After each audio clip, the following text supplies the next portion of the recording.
Hi, Jesse. How are you doing? I'm good. One second. There I go. I lost you for a second. Okay. Um, how would you like to start our session today? Hmm, I think I need to talk about this friendship situation I've got. I don't even really want to talk. I don't want to talk about it, but I think this will be Mm, good for me to talk about. okay. My friend's name is Michelle. Hmm. She's been my friend, an old friend, a friend for like 25 years. Mm, And we don't live in the same town. I live in Detroit and she lives in Iowa. We had met while living overseas years ago together. okay.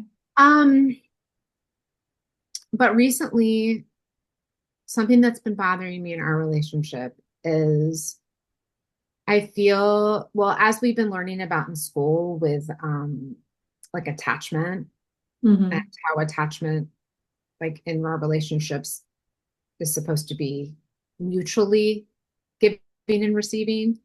And I'm Mm, just noticing that in our relationship, I feel like I'm there for her when she needs me, but I don't always feel like she's there for me mm, when I need her. And I'm struggling how to address it. Like, I think it'd be good for me to address, but I'm either struggling how to address it or I just don't want to address it. mm. Is my And so I don't even know. I just thought, well, I'll bring this today and then we'll see. I was like, I guess this is probably a good idea for me to like process about it at least because um but in our relationship, so for example, Okay. she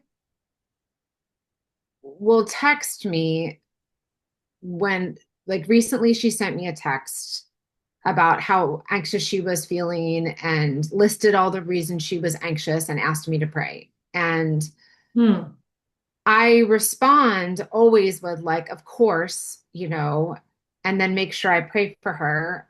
But I don't feel like I have the space to do the same for her if I'm having a hard day because I mhm, don't want to just unload all my hard things in a text if she's not in a space where she can emotionally handle it.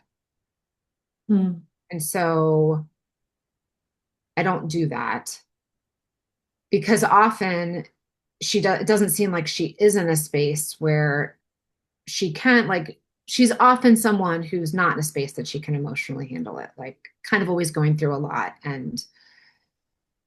But even within this course with the Towson, I've been like, okay, I'm going to work on making my needs known because I'm mm, not someone who in the past does that. So I'm like, okay, well, what do I need? And well, in this friendship, I needed somebody to talk to.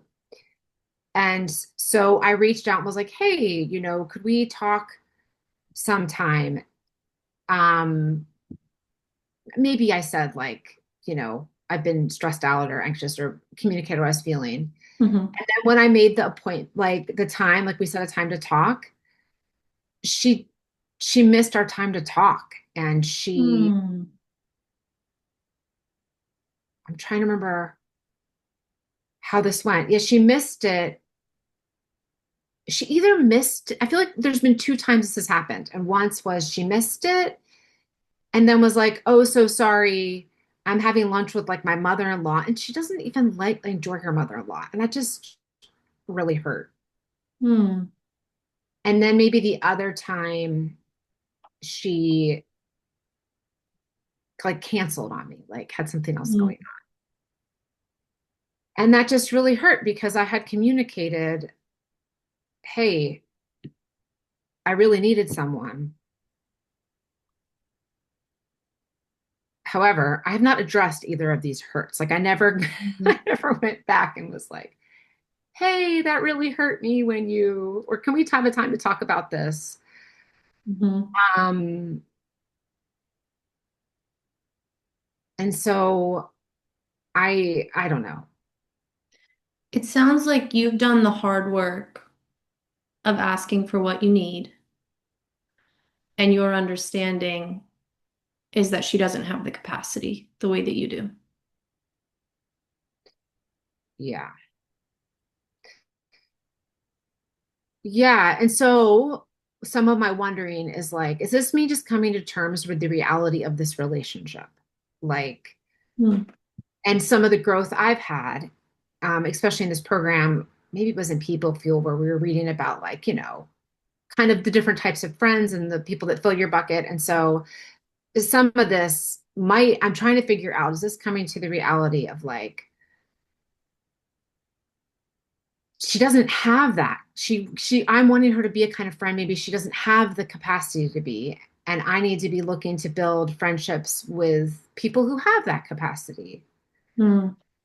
Because historically, too, in the past, I don't know where that falls in all this Townsend stuff. I can't remember, but like I can not live in reality. So I can make my relationships what I'd like them to be instead of what they really are. Hmm. And so maybe I just need to spend some time. What I can't tell, what I'm trying to figure out is do I need to address this relationship I need to address?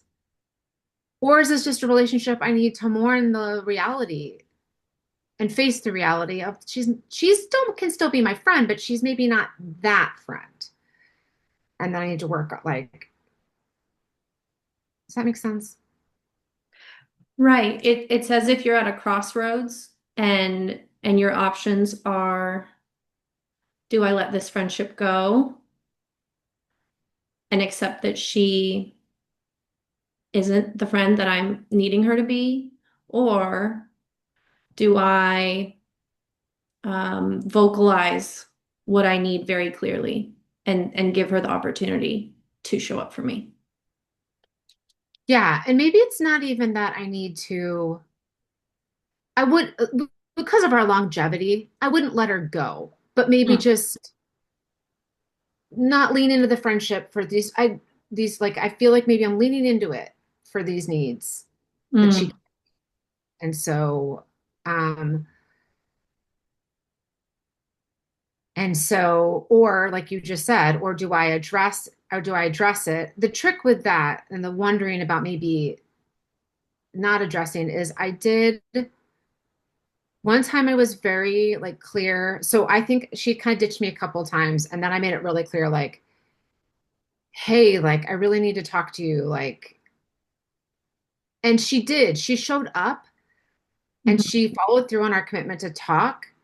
mhm, But I almost felt like I was burdening her or mm, like when I asked to have a phone conversation, because I am also another thing is I am much more of a phone conversation than a texter. Like I do not want to get into long texts about how we're feeling. Like that just drains me. mhm, But she knows that about me. I've communicated that. Like she knows that. And mhm, so it just feels, but she is much like a process. I process through texting.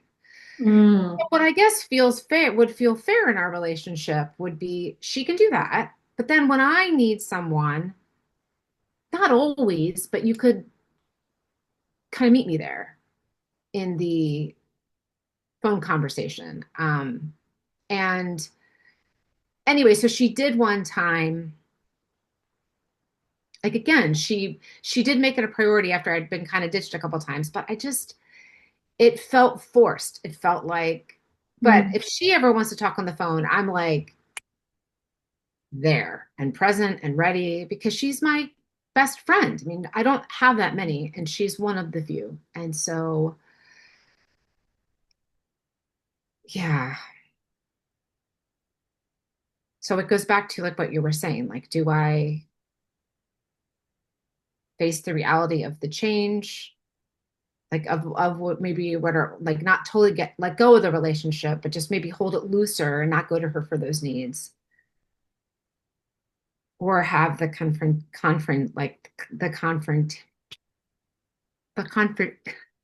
the conversation of, hey, this has been one of the reasons why I think the hard conversation also, I've confronted her about some things in the past, not necessarily about our relationship, but just spoken hard truths to her. Okay. And it wasn't received like, it wasn't like, oh, thank you. It was not received. I mean, she wasn't ugly about it, but it didn't seem like she was open to that Mm, feedback I gave her on her like life. And so I think I'm also afraid that if I'm brave and have the hard conversation, I don't think she's going to be open to my feedback. And then I put myself out there, my feedback of hearing like what I really want from it. I don't know. you feel fearful. Yeah, I do. I feel fearful that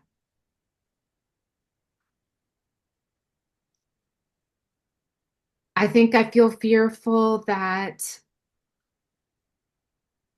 by addressing it and my needs, I'll make our relationship awkward or damage it some. Mm. But even as I say that, I'm like, well, that's not a deep friendship. And a deep friendship, I want to be able to communicate the good and the bad and the hard and still be there, right? Like not be afraid that.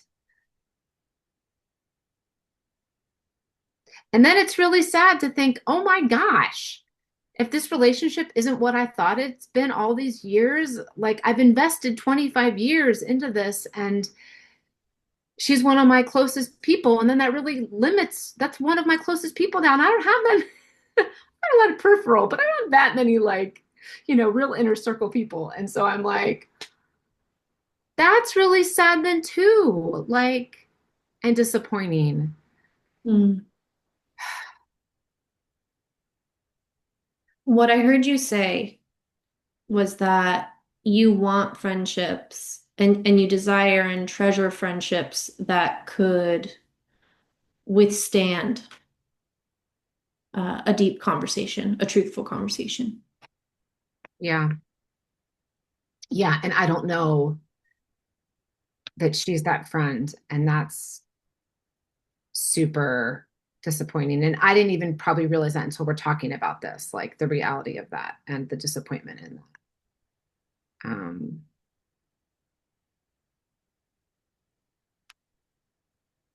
yeah. And working on building those kind of friendships is really hard and it takes a lot of work. And I find it harder in my 40s than it was in my 20s. And I don't know. Mm. It's probably because I now know who I am and I used to just Camille and be whoever anybody wanted me to be. Mm. And now that I'm my true self, what do they say? Like, there's some statistic about like 50% of the people will like you and 50 won't, right? And so I'm probably just more like, well, this is my true self. And some people aren't, I'm running into the 50 that don't like that. And that needs to be okay, but it just takes it longer than to build friendships than when I was just like, who do you want me to be? Or I don't know who I am, so I'll just be you. And then everybody really likes you when you just mold into whoever, but that doesn't build deep friendships Right. when you just conform to other people.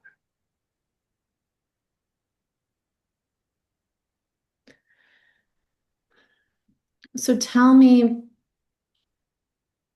about what you desire out of bringing this to session today, if you have thoughts on that. Yeah, so I desire to work on being honest about my friendships and where they're at and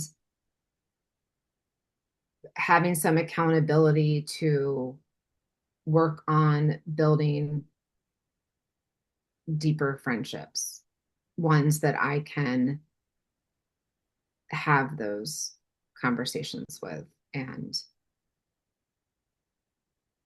and also allowing the other ones that maybe aren't like that, to be what they are and face the reality Hmm. of that. So you're seeking support and accountability in your effort to build meaningful friendships and support in maybe letting go of friendships that don't fit that bill. Yeah, yeah, and also a place to process because I'm a big outward processor. So I think just even being here and having a chance to process with you about it is Mhm. helping me figure that out. Like, what's a friendship to hold on to and what one's not to, and what am I looking for? And so also a space to process, I think. So a goal could be to have a process to if you are going to lean more into or lean more out of a friendship.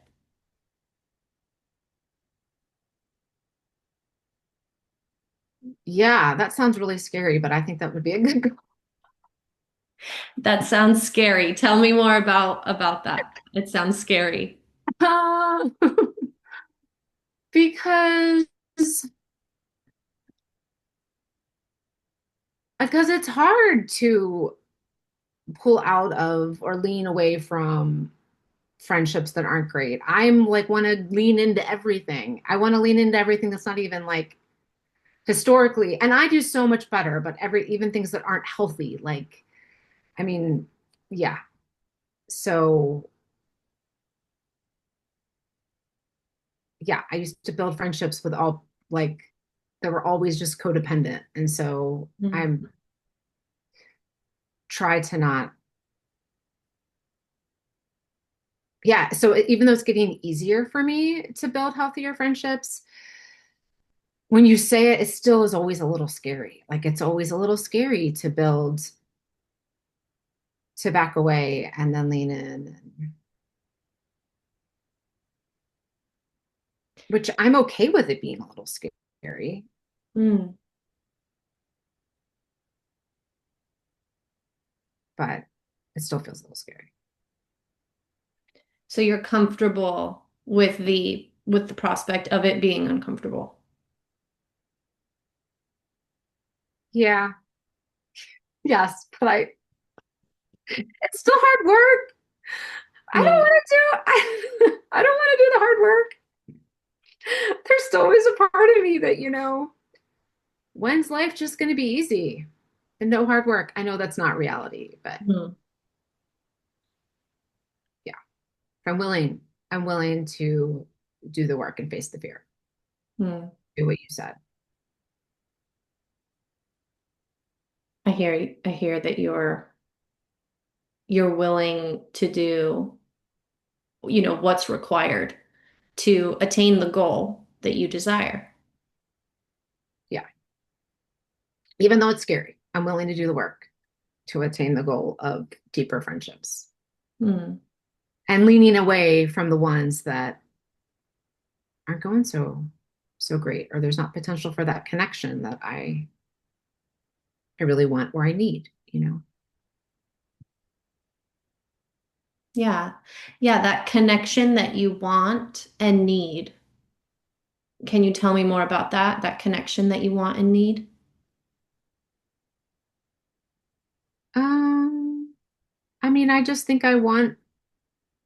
we all want and need connection with others. And I think it's like what I was talking about before is that mutual connection where it's not me giving everything and not being able to receive. And so and historically most of my friendships were me giving and never getting. And I now do have, a few mutual ones. It's just this one with Michelle feels harder. I think it's more me giving and not receiving, and that's just a hard thing for me to face. Um, and we still have connection, but it's not the mutual connection that I desire it to be. So, I hear you saying that you deserve a relationship that you get out. what you put in. Yeah, I do believe I deserve that.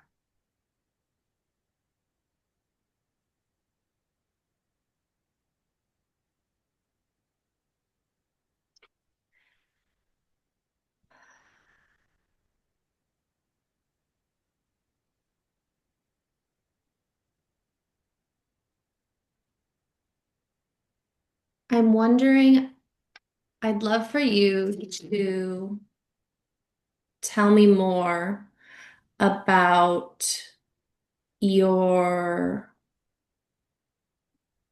thoughts moving forward with your friend Michelle. Like the next steps I'm going to take with my friend Michelle. Sure, wherever you'd like to go with it. My thoughts moving forward. My thoughts are that I still need to sit with this some more. Like I don't definitively in this moment be like, this is the step I need to take. I need to talk to her or face reality. I think I could still do either of those. But I want to do either of those. I don't want to just sit in this stagnant. This is something that has come up before in therapy, and I would like to, but I just never made any, I never made any movement. I just, so in talking with you, I'm like, I need to spend, I just keep, just do the same old pattern that we've been doing. And so I would like to be intentional about sitting with this and making a move either way. Instead of just having this conversation with you and then moving on with my life. Even though life's busy right now, right, with like school and all this, like I would really want to set some like intentional time to work on this. Um, yeah, even though it's scary, I can do it. I think you said I deserve it. We deserve mutual connection. I do believe that. Yeah. Hmm. Yeah, I hear you saying that you want to sit with it in an intentional way and use this as a um, almost like a jumping off point to do something, whether it's right, left, or middle, just to do something, and that's a choice. You could also just sit with it for a while and see and see and see, but it sounds like you want to make a step in some direction. Yeah, that's correct. No, I do. And because I've been hanging out with it forever with making no steps. So I think it's time for some movement in one way or the other, Hmm. for sure. Yeah. Movement in any direction, I think, as you said, is a great goal. And we are coming up on our time today for session. And I am so glad that you were able to show up for yourself in this way. And I hope that you have a wonderful week, Jesse. Thank you. You too. Awesome. Thanks, Jesse. Welcome. Okay. Bye-bye. Bye. Okay. Okay, so yours felt way longer than mine with you, and now I'm nervous. My time with you was too short, but that's okay. Well, That's okay. I don't know if you felt I was like during some moments I was like just not sure what to say, but I just sat with it and I was like actually sweating. So, you can't tell you're sweating, but I'm also sweating because I'm in the top of a bungalow and it's really hot here in Detroit today. oh, Um, I know. I was trying to help you out in those moments. So you did great. I we want to help each other out because we're, in this program together, but I thought you did great sitting in that silence, like where I didn't have much, I was struggling to speak more and you let me just sit there. And um I thought all of your like your connection with me and your presence was very calming and soothing, and I felt like Mm. you were tracking with me, and your face was reflecting what my face was feeling. And so that was all really great. I felt like your um, prompts and reflections and a feeling. I mean, I felt like it was all very accurate. I maybe added on to it, but you gave me the reflection to add onto it. Yeah, I mean, you even asked some other things that I don't think were part of our assignment today. I was like, oh, she's like, I can't even qualify what they were because I was very impressed. So we'll see what that looks like as you break down. Okay, thank you. I'm not even sure. I Yeah, if you did thought the whole questions thing. or what they would go in the category of, but I was like, oh, she's going for some other things. So I thought that was really impressive and bold. Thank you. We'll see. We'll see how it's graded, and I will let you know if it was a good If it decision. went well or not. Yeah. Um, and then my one feedback at the end, I don't know, but you might have said something to like fluff the end. Like when you're closing, Hmm. what did you say? Like, I said an I statement. So then oh yeah, I took you the said like I'm longest pause because it already came out. And then I was like, okay, well, I'll just have to, put it in the verbatim that it was a like a self-focused statement. And yes, yes. I also as a I never would have noticed that if we weren't in this like, you know what I mean? It was very genuine and sweet and to me seemed fine, but I know it's on our list of no-nos. And so I noticed that at the very end. thank you. Yes, very keen. Thank you. Um, I appreciate your feedback and I noted that one as well. I was like, but once it's out, what are you gonna do? You rolled with it confidently and we're just like, here we you did, but I actually think that's probably better than like freezing and then being weird with me. You just like held it. So we'll find out what Mr. Kagman has to say. Dr. Kagman. So Awesome. Well, thank you so much. I really appreciate your time and yeah. I can stop this.